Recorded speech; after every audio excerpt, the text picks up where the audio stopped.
नमस्कार। मेरा नाम अभय गुप्ता है और मैं पेशे से एक टीचर हूँ।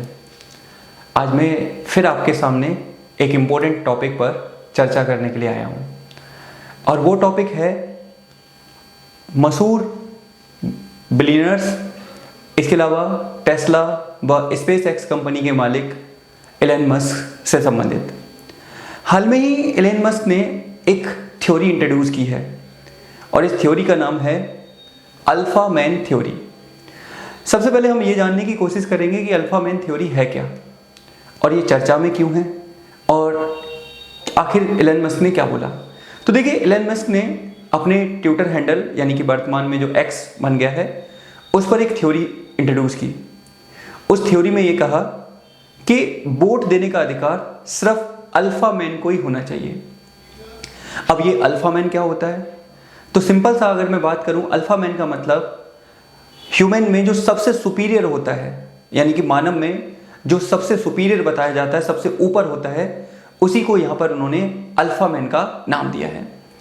देखो, वैसे तो कई सारी कैटेगरी हो सकती हैं इनकी, जैसे अल्फा, डेल्टा, ओमेगा, जेटा, ऐसी बहुत सारी कैटेगरी हैं जिसमें अल्फा को सबसे टॉप पर रखा जाता है। जैसे शेर है, शेर भी दो टाइप के होते हैं, एक बब्बर शेर और एक नॉर्मल शेर।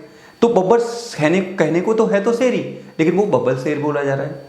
तो ऐसे ही यही स्टेटमेंट हाल में ही एलन मस्क ने दी है, जिसमें उन्होंने कहा है कि डेमोक्रेसी में वोट देने का अधिकार सिर्फ अल्फा मैन को ही होना चाहिए।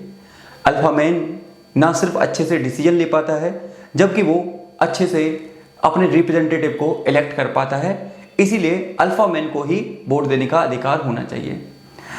अब देखो, कुछ लोग इस बात को क्रिटिसाइज कर रहे हैं, कुछ विद्वान इसको क्रिटिसाइज कर रहे हैं, कुछ देशों के नेता इसको क्रिटिसाइज कर रहे हैं, इवन जो महिलाओं का वर्ग है वो भी इसको क्रिटिसाइज कर रहा है।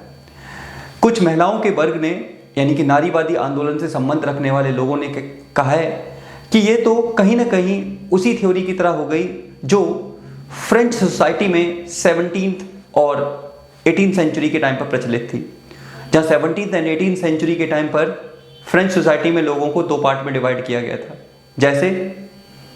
जैसे एक्टिव सिटीजन, वो सिटीजन जो टैक्स पे करते हैं, जो अमीर लोग हैं, उनको एक्टिव सिटीजन कहा गया और उन्हें वोट देने का अधिकार दिया गया। जबकि वो लोग जो गरीब हैं, पुअर हैं, जो टैक्स नहीं देते, जिसमें महिलाएं, स्लेव, किसान, ये लोग शामिल थे, इनको पैसिव सिटीजन कहा गया। तो कुछ लोग इसको हिटलर के डिसीजन से भी तो कंपेयर कर रहे हैं। उनका कहना है कि जिस तरह से हिटलर ने आर्यन रेस को सबसे ऊपर रखा और बाकियों को, यहूदी, जिप्सी, ब्लैक, इनको नीचे रखा, ऐसे ही एलन मस्क आज कर रहे हैं। उनकी स्टेटमेंट से यही पता लगता है। आप लोग इस पे क्या सोचते हैं कि डेमोक्रेसी में क्या सिर्फ अल्फा मैन, यानी कि जो सुपीरियर लोग हैं, जो समाज के अमीर वर्ग के लोग हैं, जो समाज के बहुत ज़्यादा इंटेलेक्चुअल, प्रोफेशनल टाइप के लोग हैं, क्या उनको ही राइट टू वोट मिलना चाहिए? आप इसको लेकर क्या सोचते हैं, ये जरूर कमेंट में बताइएगा।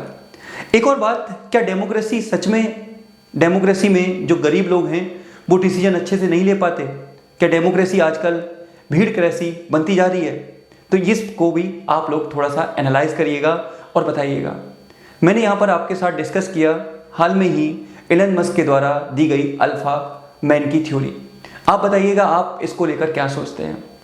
तो एक थी आज की चर्चा, इसी के साथ मैं अपनी बात खत्म करता हूँ। मिलूंगा फिर किसी ऐसे ही टॉपिक में। तब तक आप अपना ध्यान रखिए, खुश रहिए और अच्छे से मन लगा के पढ़िए। तो मिलते हैं ऐसी किसी में, तब तक के लिए धन्यवाद। जय हिंद।